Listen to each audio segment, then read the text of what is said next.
Assalomu alaykum aziz do'stlar, kanalimizga xush kelibsiz. Kanalimizda mehmon bo'lsangiz, kanalimizga obuna bo'lishni unutmang.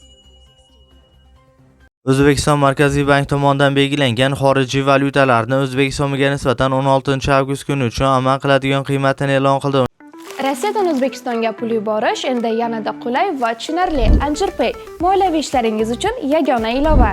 Rossiyadagi bank kartalaridan Humo, Uzkart va Visa kartalariga pul o'tkazmalari, shuningdek naqd pul yuborish xizmati ham mavjud.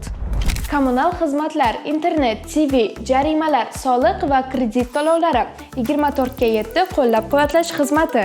Anjirpay Rossiyadan O'zbekistonga qulay pul o'tkazmalari.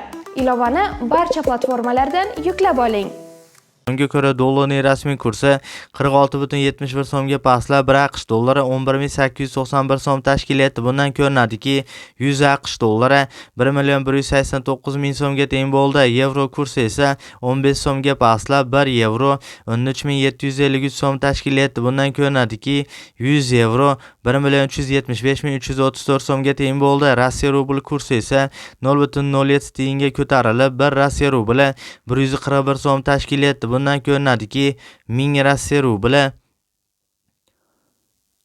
141,830 so'mga teng bo'ldi. Eslatib o'tamiz, O'zbekistondagi har kunlik dollar, yevro hamda Rossiya rubli kurslarini kuzatib borishni istasangiz, kanalimizga albatta obuna bo'lib, qo'ng'iroqcha tugmachasini bosib, kommentariyalarda o'z iliq fikrlaringizni yozib qoldirishni unutmang. Barchangizga rahmat.